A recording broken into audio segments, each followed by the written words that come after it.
Hi, I'm Michelle Segrest, and welcome to the Factory of the Future podcast.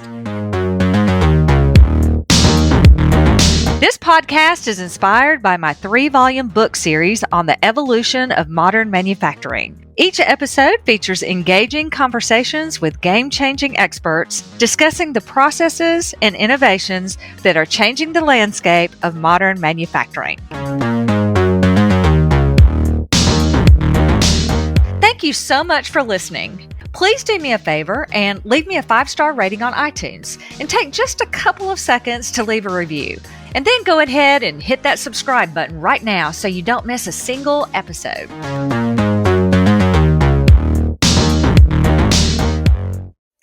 The world is facing an engagement crisis where employees are leaving their companies at historic rates. It's expensive, and firms are losing their collective intelligence and all that tribal knowledge as the hard-to-find talent continues to walk out the door. Manufacturing in particular has been suffering from the difficulty of attracting top young talent, and this has been going on long before COVID hit. So why is this happening? How do we attract, engage, and more importantly, retain top talent? If young employees have different paradigms of careers, work life, and leadership, then what do those paradigms indicate in terms of the future of work? We talk about the manufacturing skills gap all the time on this podcast, so it's a very engaging and crucial conversation that we should all be having. But before we discuss it today, I want to introduce you to my guest who's an expert on the topic. Adam Kingel is an author, keynote speaker, academic, and consultant. He has researched and explored ways to ensure that your youngest workers will thrive in the workplace. He's on the faculty of the University College London School of Management, Holt International Business School, the Honken Stockholm School of Economics, and is an associate of the Mueller Leadership Institute at the University of Cambridge. He was previously the regional managing director for Europe at Duke University Corporate Education and the executive director of thought leadership at London Business School. He lives in the UK and is a dual British-American citizen. This is going to be a fantastic topic. It's one we love to discuss here, so let's get right to it. Adam, thanks for being here and welcome to the Factory of the Future podcast. Thank you so much for having me, and hello from Abu Dhabi, where I am for work, for your first international travel in 2 years. Oh, wow. That's great. Yeah. We're all finally starting to get back on the road again. And you picked the other side of the world to get started on that travel, right? Well, it's very cold and wet in the UK right now where I live, so a little sun and warmth is welcome. That's right. I love that. Technology is so great. Can bring us together from Alabama and Abu Dhabi. So that's really cool. It's great to have you here today. So, Thank you. Adam, start out by just telling our audience a little bit about your background and especially why you're an expert on this topic and how it relates to manufacturing. Sure. Well, when I was an executive director at London Business School, I was directing a small executive education program, as an open enrollment program called the Emerging Leaders Program. So it was for high potentials. These were all people in their 20s, 30s. They were coming from all over the world, and they were trying to make that transition into general management. But a lot of their companies had this ulterior motive. They were sort of telling me behind the scenes, Adam, could you fix them? Because we don't understand these obstreperous youngsters. They sort of felt that their ideas about work and life and careers and leadership were just completely different from their own and even from the generations above them. And so I thought, well, what's behind that? So I started surveying them. And I surveyed them year after year for about 5 years. And I followed up that survey with interviews. In other words, like, why did you give this answer? Why did you give that answer? And then I interviewed their managers and their HR departments when I could to get a sense of where the disconnects were. What I discovered is that their paradigms are so dramatically different from older generations, the Gen X's and the baby boomers, that I think this represents a seismic shift in how we think about work and work life. If for no other reason why it's important, I think that this was an indication. This was a sort of a future lens into what has become the resignation crisis. So in other words, the foundations were there already. And COVID didn't create the resignation crisis. COVID accelerated what the ideas that were already simmering, and COVID just gave people that excuse to finally sort of decide enough of work in the way it's been defined for, say, the last century. That's very interesting because I just recently talked with a manufacturing executive just a couple of weeks ago who said that they are really having trouble retaining talent, and the demands are becoming higher, particularly with the younger workers. And it's because during COVID, they realized that they could work from home and they liked that and they wanted to stay at home. And in some scenarios, particularly with manufacturing, that just doesn't work. That's just not conducive to what the employers, what the manufacturers need. So are you seeing this too? Is this a kind of a result of this, what we learned from COVID, which we could communicate remotely? Yeah, well, I mean, certainly a lot of companies, I would say in other industries, were very adamant that there's no way people could work remotely, work from home. That's That's right. absolutely impossible.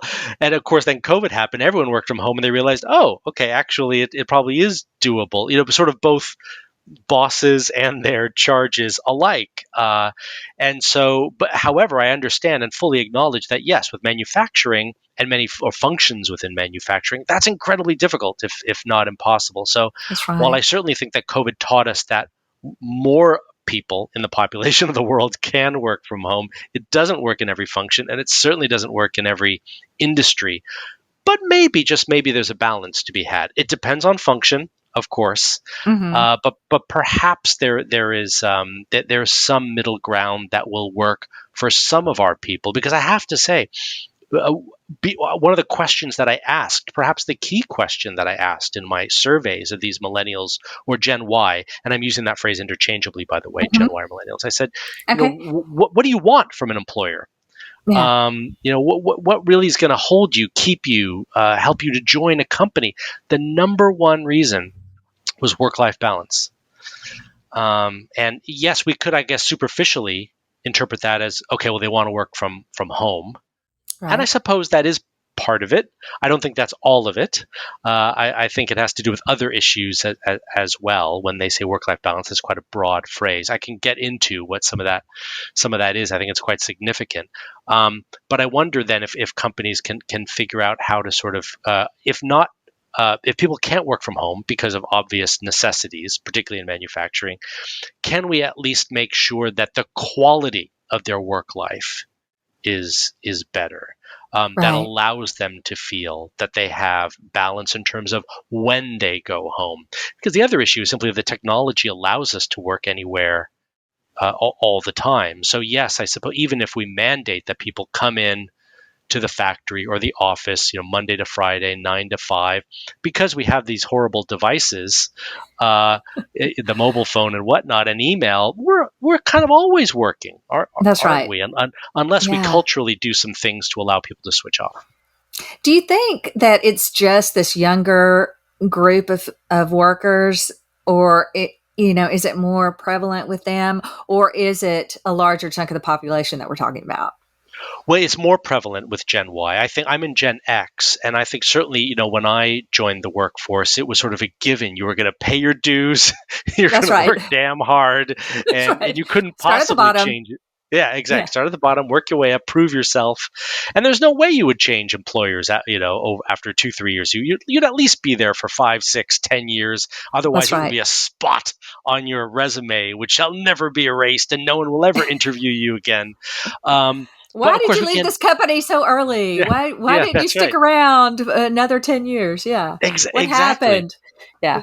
But so it's but so I think it's more prevalent, this view of work life balance, etc., with Gen Y. But I certainly hear it from Gen X's and baby boomers as well. Perhaps not as much, but I think we're seeing it through the workforce more in general because Gen Y is such a huge population. They are over 50% of the global workforce, and in 3 short years, they'll be over 75% of the global workforce. Whoa, I didn't know Yeah, it's that. massive. That's a staggering statement. It Yeah. really is. And we talk all the time on this podcast about how the older generation, my generation and the generation above me, or one generation older than me, Hmm. are leaving the workforce now. It's retirement time. It's they're getting out of there. They're taking all that tribal knowledge with them, and we talk about this all the time. How detrimental that is, particularly to manufacturing. And the younger generation is coming in, and we're having a hard time transferring that knowledge for one thing, but also keeping them engaged. And so go to the start. First of all, how do we recruit this young talent that is out there? How do we recruit them into the manufacturing industry in particular? And then how do we retain them? What do we do? Yes. Do we just let them work from home, or are there other strategies? I think there are other things. The really interesting thing is that when I asked this question about what would help you join a company, what would keep you there, etc., almost every reason that these Gen Ys gave me were intangible ones. In other words, it's Mm, not about, more money or, quick promotion or bonus scheme. Of course, I'm not saying that those things are completely negligible, but I don't think they have the same weight that we in Gen X or baby boomers would assume. What they were telling me, in addition to work-life balance, which, as I said, is incredibly important, but they also said development opportunities. Now, here there's sometimes semantic discord in the generations, because sometimes I hear from baby boomers, Gen X, say, "Oh, my young employees, they say they want a development." Well, we only have, say, 6 to 8 rungs in the ladder in our company, and I can't possibly promote them every 6 months. They'd be the CEO by the time they're 26. that's right. But of course, that's not what they mean. So development doesn't equal promotion. But actually, what I'm discovering is this is actually this is a definitional change that some people need to make in their minds.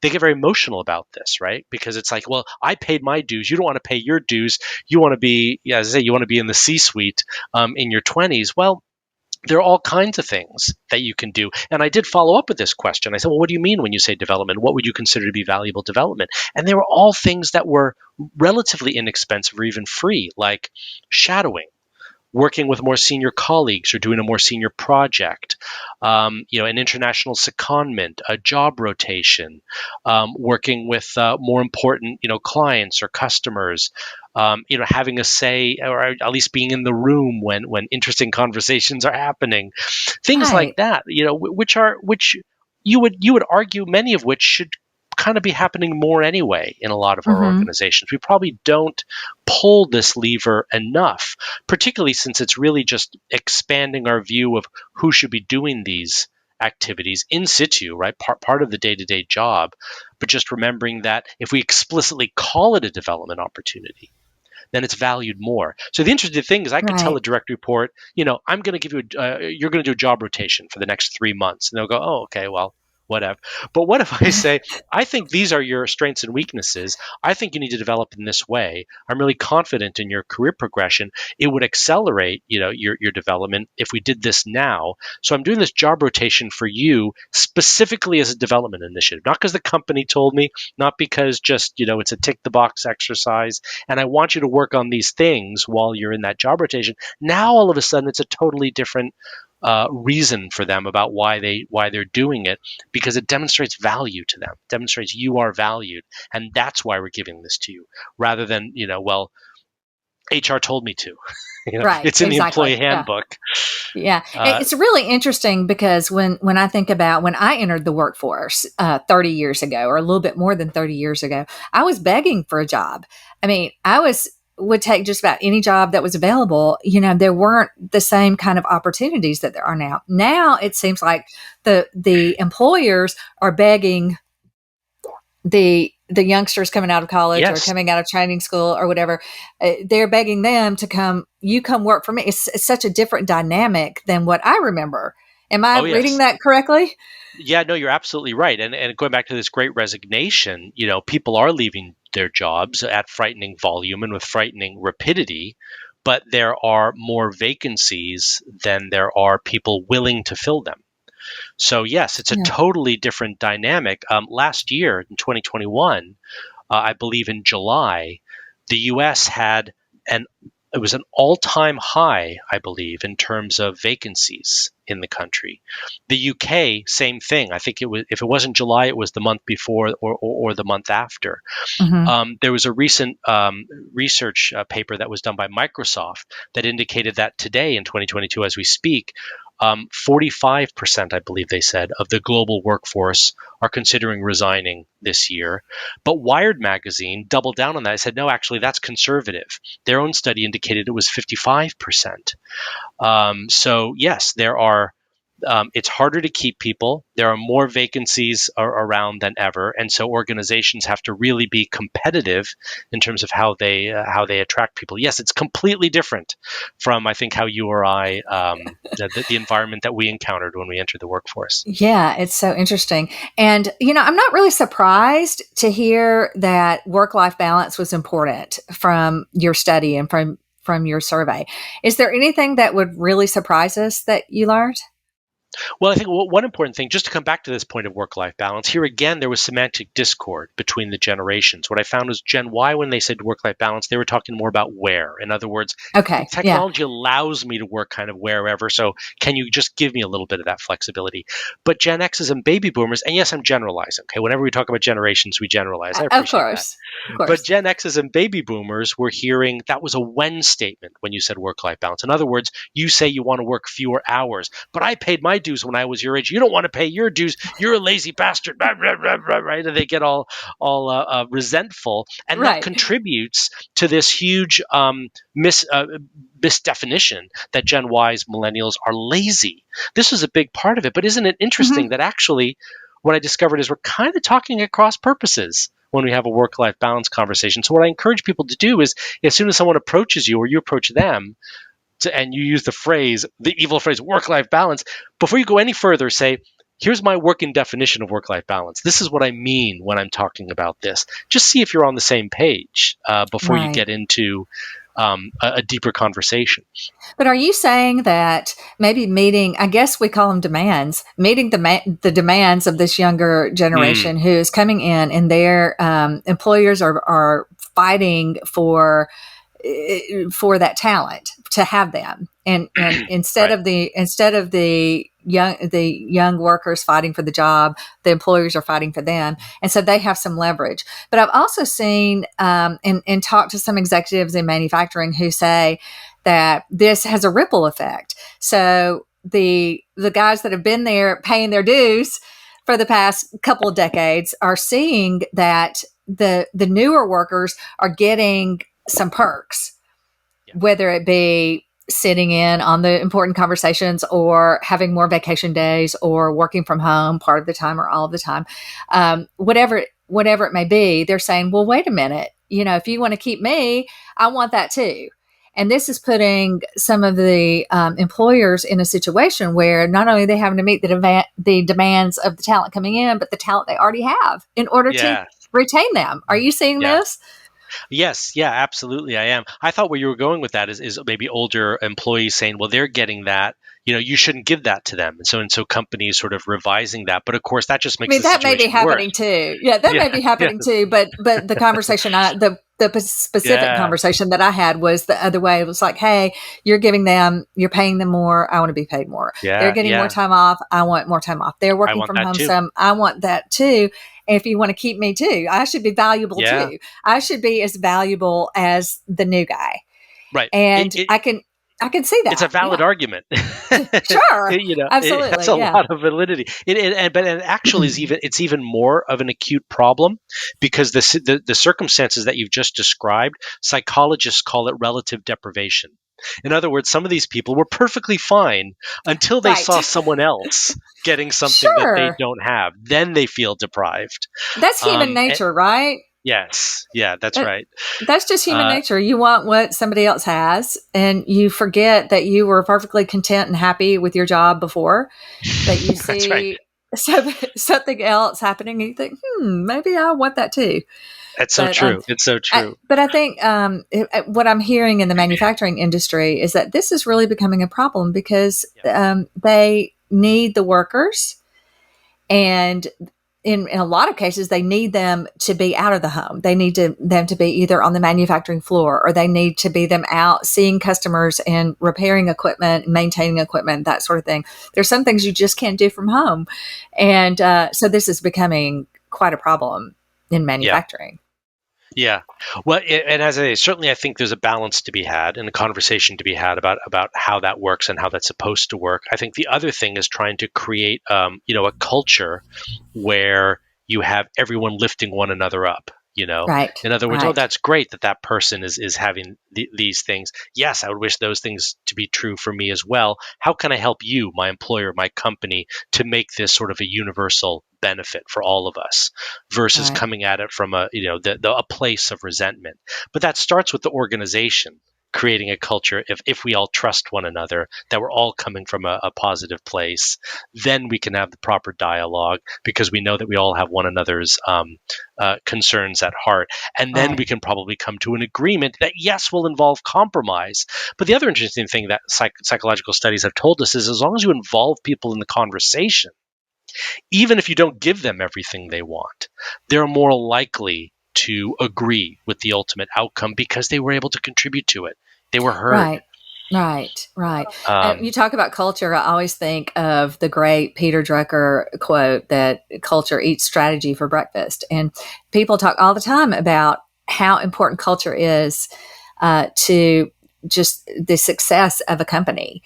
And of course, that starts with the workers. And so maybe it's not such a bad thing that this younger generation is coming in and making some demands that just make the work life balance make more sense for everyone.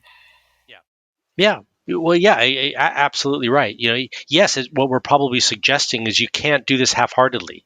You can't say, well, let's give this benefit to a small fraction of the population and somehow not tell anyone else, and we'll keep it a secret, and then it won't Right. cost so much. You just can't That's do right. that. Yeah. No, no, no, no, you know, no. You can't. You uh, can't. yeah, Niccolo Machiavelli said, that people with power are those who hoard information, and maybe that was true pre-internet. But now we know that the people with That's power, right. or more accurately, influence, are the people who share information, who are open, That's right. with what's going on. Yeah. Yeah, there are no more secrets No, anymore in this not at all. world, as long as the World Wide Web exists, I think. So, Yeah. how do we better manage our young talent, our top young talent that are coming in? How do we keep them engaged and keep them inspired and keep them? I mean, how do we Yeah. keep them with the organization? And when we're talking about really a different, I don't know exactly the word, maybe a different mindset, Hmm. it's just a different generation, and they're used to different attitudes and they're used to a different way of life. So how Yeah. do we keep Well, them going? How do we keep them? yeah, I mean, I got a couple of tips. One is, let me just come back to culture for a moment. Okay. It's incorrect. Culture is really important. So a lot of Gen Ys were telling me, I'm not going to stay or join a company that has a poor culture. So let's Hmm. actually go right to the beginning and talk about the recruitment. So you want this person, you want them to say yes to the offer. I asked in my survey, what are some questions you wish potential employers asked you that they didn't? Hmm. And the top Interesting. answers were things like, could I meet the people I would be working with every day? Or a variation of that answer, could you show me where I'm going to work? Like, show me my office, or show me where exactly on the floor I'm working, etc.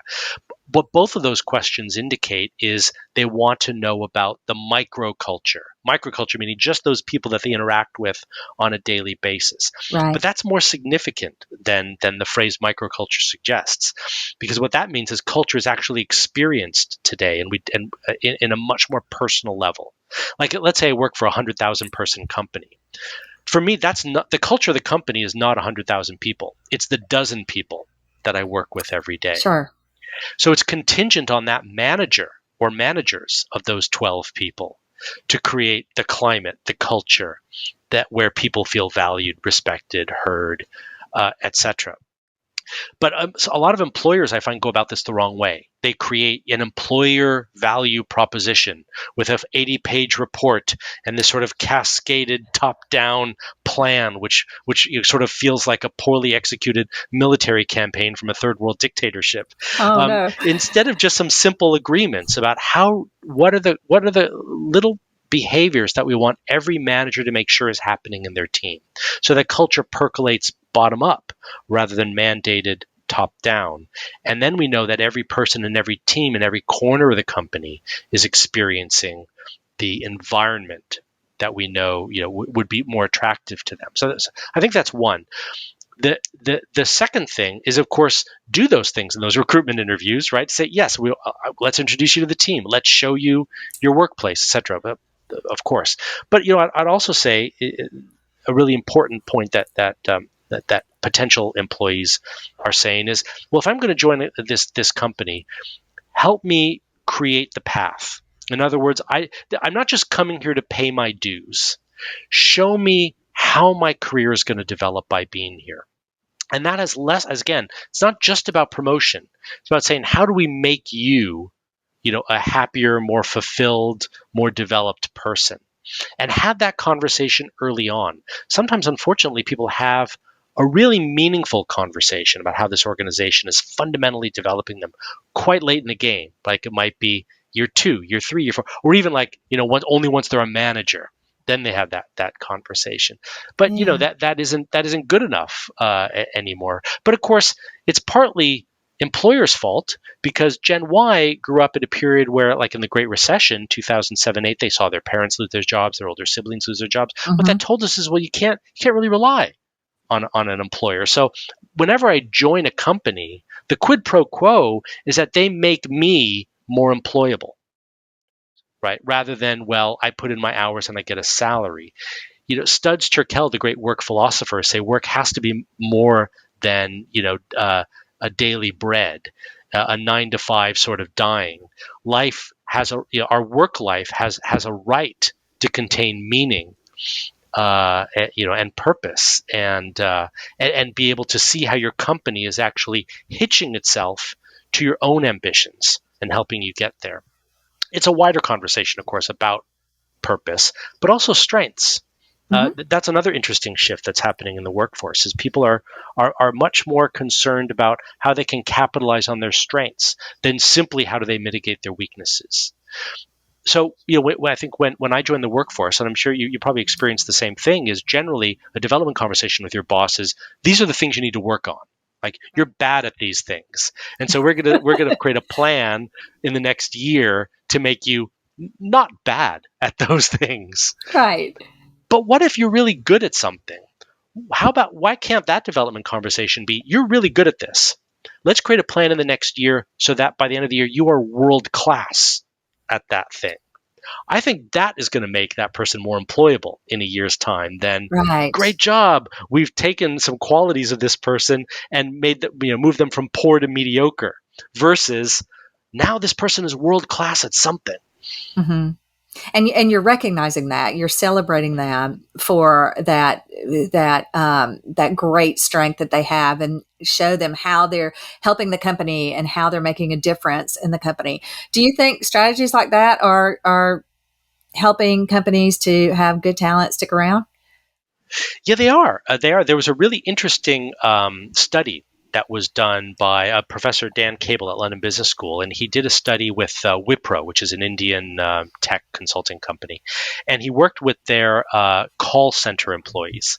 So everyone listening to us knows that for a call center employee is typically not long for any given employer. They're not going to say it's a very thankless job, right? If you're calling a call center, you're calling to complain about something. Right. So all they get 8 hours a day is grief. And so there's a lot of turnover. Like at Wipro, it's 50% turnover. So in other words, every 2 years, the entire floor of the call center, employees have changed over. Wow. And so Dan did this really interesting study where, at the orientation phase, the onboarding day for new call center employees, they had They had a control group, so people who did the exact same onboarding that Wipro has always done. Then they had a group where a senior person from Wipro came and talked about why this company is doing great things, why it's useful and important to the world, and why he works there or she works there. And that was another. Then there's a third group.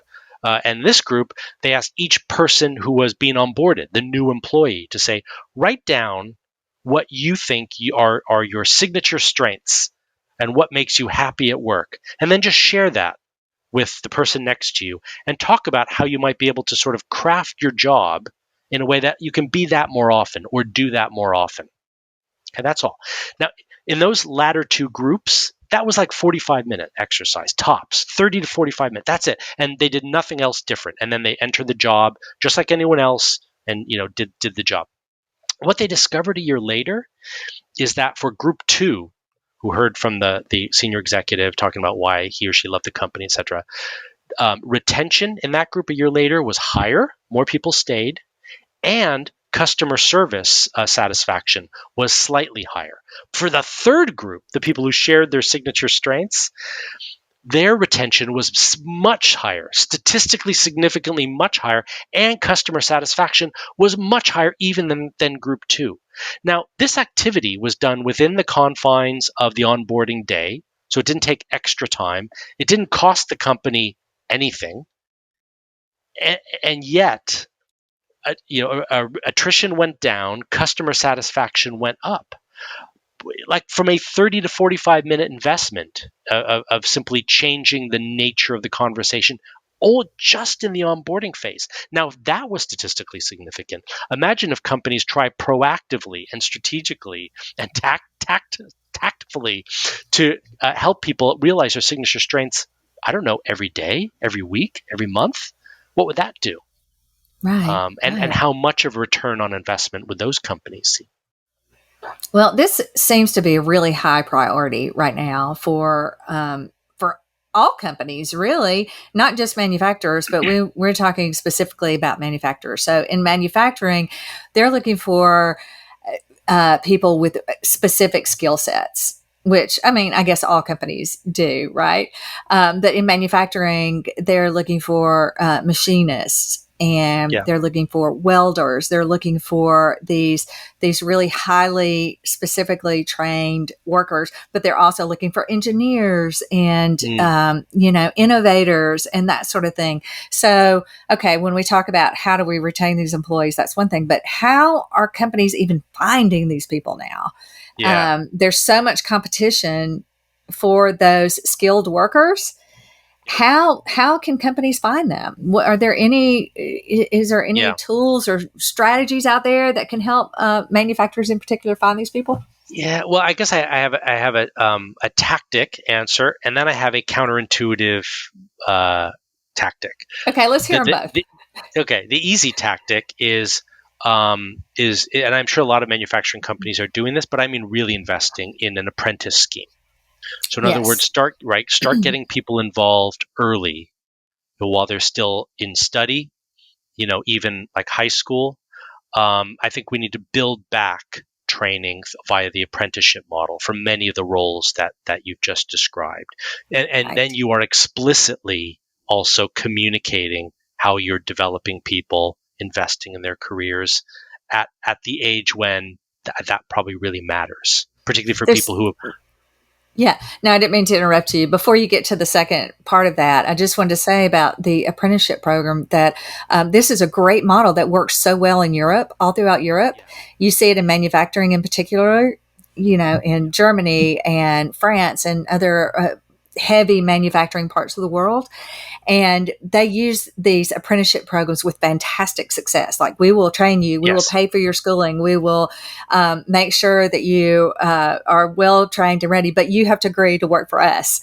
At the end of this, we will even give you a job, but you have to kind of sign in now that, okay. But it's so brilliant because they train them for their specific way of doing things, their specific culture, for their specific products that they're working on and type of manufacturing that they're doing. And so it's really a brilliant model. And I have a hard time understanding why more nations, particularly in the U.S., don't adapt this great apprenticeship model because it's so, gosh, it's just brilliant. Train your own employees and then hire them. Completely right. Completely right. Apprenticing was the number one way that people learned a profession in the 19th century. And in the 20th century, we just got away from it. Yeah. For no good reason that I can find. Right. Exactly. But it's even more. I think it's even more of a meaningful, effective tactic for manufacturing. Yeah. Yeah. So I think it's important that we embrace that and we look at that model and how well it's working in parts of Europe in particular. Yeah. Okay. And even the UK has gone away from it, but now it's like we're rediscovering it. Right. Yeah. Yeah, well, you exactly. see this model that works. It just doesn't make sense not to follow it. Okay. And so then the other part of your answer. Yes, the counterintuitive answer. Yes, is so beyond apprenticing. If you're say looking for people with some experience or some training, my counterintuitive answer is don't look for people with some experience and some training. And I'll give you an example of what I mean by that. Okay. Let's take the company Arup. Arup is an architectural engineering company. So a lot of the roles that you describe, engineers, highly skilled, technical people. Right. And by the way, Arup have built some of the signature buildings around the world, like Sydney Opera House, the Lloyd's of London building, and et cetera. Right, these hugely creative architectural masterpieces. But what they say is, well, if we just hired engineers, architects, etc., civil engineers, we would find that the aperture of our perspective shrinks by the year because increasingly the solutions that we can offer our clients become more restricted by our ever constricting perspective because of we're bleeding neurodiversity. So what they do is they say, look, we can, and this goes back, I guess, to apprenticing. We can train people to be engineers, architects, etc. So let's hire musicians, mathematicians, poets, athletes. Let's create such a rich mix that people would just adore working with us. And yes, that means it puts more burden on us to train some of these people in their technical skills and make sure they don't lose those qualities and talents that they brought to us in the first place. It's a really interesting model, and you have to say, well, is that a formula for success? Well, as I say, Arup is world-class, highly profitable company. So there's at least one data point that says it can be done. That's interesting because there are certain skills that can be taught, right? There are other skills that you either have or you don't, right? Like I can't sing. I wish I could sing or play a musical instrument, but I'm not very musical. So that may not be something that someone could teach me how to do, but they might be able to teach me how to design a piece of equipment or to engineer that or repair it or to maintain it. And so those are skills that can be taught, but then maybe those other skills that you have, for example, if you're musically inclined, maybe that comes in somehow because it offers maybe you have a creative solution that nobody thought about because they didn't have those innate skills that you have. So that's a really interesting concept. I could see how that could create some interesting solutions out there for industry. It just makes sense. Just imagine, for example, asking your colleague who was a musician and then trained to be an architect to, create a lobby for a new building that has amazing acoustics. Of course, that makes sense. Right. Exactly. I mean, it's brilliant, really, when you think about it. But I think as a organization, the leaders have to know how to recognize those skills that are innate and how to understand the ones that can be taught and that can be trained, and somehow find the correct mix to make this employee that's going to make these contributions that might not have been made if they didn't have these other kinds of skills that maybe they weren't looking for. That's really an interesting way to go about it, right? So it seems opens the pool of people. and expands Right. that pool. And so there's more people to choose from because you're not only going after engineers, for example, or you're not only going after machinists, for example. Yeah, So, and you're not only going to like those graduate, employer fairs, right, competing with all your competitors around you, right, and the group of people who are going to those tables at that employer fair all have the same background. So you're just trying to parse tiny little differences between this person or that person. Well, what if you just played an entirely different recruitment game and fished in right, right. entirely different ponds? Yeah, I mean, it's really, really interesting. And then there may be, we're seeing also in manufacturing a lot of situations where maybe an employee who's working on the manufacturing line is replaced by a robot. And so the robot can do these mundane tasks that humans previously did, right? So, and so you think, well, you're doing away with the human element. Not really. What they're doing is they're offering that person a chance to upskill and to learn new skills and to do something much more interesting, perhaps, than Yeah. what they were doing before, if they're willing to go there. So we're seeing a lot of this too out there, where people have a chance to upskill, that learn new skills that maybe they didn't even know they were interested in, but Yeah. Yeah. they find out through the course of the process that this is something that I really love to do, and I thought I was a musician, Right. Yes. and now I'm designing buildings or whatever. Yeah, Well, yeah, this kind of plasticity, this adaptability that we have, that I think right. more and more people are developing toward their careers is a really healthy one. Because Yes. we more people are just changing careers, not just changing jobs, but changing careers, and finding that to be much more acceptable, personally and socially acceptable. Right. There was a brilliant book by the academics Andrew Scott and Linda Grattan called The 100-Year Life, and they make a very simple point. If more and more of us are living to be 100 or more, and by the way, over 50% of babies born since 2007 will have a 50% chance or greater to live to exceed 100 years old. Wow. Okay. That probably also means they're not going to retire at 65 because that's just not affordable. So if we're now Right. working until we're 80 or 85, that's a long work life, No 60 years kidding. or more. But that also means then you could potentially, I don't know, educate yourself, train, qualify, be a doctor for 30 years, then educate yourself, train, qualify, and be a lawyer for 30 years. An entirely different career. So, why don't we make the most of that time by, jumping into several different things that we could do, and how dramatically different those could either be frightening or actually quite exciting. Yeah, it's really, really interesting.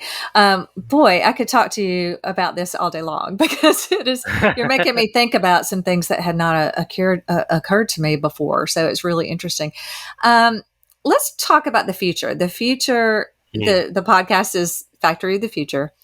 What do you think is in the future of the workplace, of workers, and hiring and maintaining and retaining workers? What's that future look like? Yeah, I guess the first way I'd answer it would be another key question that I asked in my surveys of our Okay. youngest people over 5 years. And the reason I asked this question was because it's future focused. I was asking people, well, how would you lead? Okay, if you became CEO of your company tomorrow, what would be your mantra, your guiding light, that thing that would get you out of bed every morning? Yes. Describe that, and I gave them a whole bunch of different possible answers to pick. And believe it or not, none of the answers had to do with like how the business is trading or even actually profitability. It had to do with, how do I renew my personal and organizational purpose every day? How do I make our sense of mission even more important, colorful, motivating? And there's been separate studies by Princeton University who found that 85% of young people, the number one thing they're looking for in a job is purpose. And so we Purpose. do Yeah. have several data points on this. But that means then for companies to say, how do we help our people draw a golden thread? So I think the company of the future has got to pay much more attention to being explicit about its purpose, authentically living that purpose, because unfortunately a lot of companies just make the mistake of just saying it, like let's work with a communications agency to craft a nice phrase and we'll Right. write it on the wall and in the lifts, and then we won't worry about it ever again. Right. But authentically live that purpose, Right. and then help each person one-on-one, understand how does that purpose help you fulfill your purpose of work, and how does what you do here help us collectively fulfill ours. That golden thread, I think, is the key to attracting and keeping talent. And the companies that will succeed in the future will be those that make purpose central to their lives and help people understand not just why do you work, but why do you choose to do it here, and how are we helping you to fulfill that even more today and tomorrow. That's brilliant. I'm really fascinated by that idea of the golden thread. That's really interesting. Thank you for that. And I always give my guests the last word, and maybe you just had it, but I want to give you an opportunity to kind of wrap things up for us, and just anything else you want to talk about, anything maybe we didn't get to that you really wanted to, a message you really wanted to get across on the topic. We'll just give you a few minutes to give us the last word. Oh, thank you so much. I really enjoyed our conversation. It was a great pleasure. I guess I'll just say first, of course, I hope people might be asking, well, how do I find out more? I've written a book on this topic. It's called Next Generation Leadership, and it's available, at all good bookstores near you. Perfect. If you want to learn more, we'll put a link in the show notes, make it easy for some people. You. Yeah. That's very kind of you. So here's, I think, the main message, and it builds on something you said, that, in the heyday of the industrial age, we thought of workers as different cogs in the industrial machine. I'm not saying that make them less valuable, but as you said, they were doing relatively mundane tasks, and what we required from them was conformity and no error, right? Basically, but that's why we have robots do those things. Because as humans, we struggle with conformity and having no variance in activity. So what are the activities that human beings can do that will be value adding to their organization? And to your point, Michelle, how will that help make people more fulfilled rather than feel, well, I'm simply a robot in this machine? And if we can do that, yes, it requires us to change and transform, and that can be frightening and difficult. However, if we can manage to do that, then we really unlock the creative capacity of us as human beings. Then collectively, we do that as well for our organizations. So we create more value for ourselves, for our people, our employees, and our shareholders, but also simply we make work life a life that's worth living. That's brilliant. I love it. That's a great way to end it. So nothing to add there. That was really great. Adam, thank you so much for being here and sharing all this great insight. It's really been enlightening and exciting to talk about it. So thank you so much for taking the time to be here with us. Thanks for having me. Appreciate it. Of course. This brings us to the end of the show. Thank you so much for listening. Please do me a favor and subscribe, rate, and review the podcast on iTunes. If you have interesting information to share and want to contact me about being a guest on a future episode of this podcast, please send me an email at michelle@navigatecontent.com. You can also send me questions that I will have my expert guests answer for you on a future episode. And in the meantime, please check out my book series on modern manufacturing to read more than 30 real-world case studies about how global companies are using smart technology and innovation to build the factory of the future. All the links to the books and articles mentioned in this podcast are in the show notes. Have a great week, and please join me for the next episode of Factory of the Future.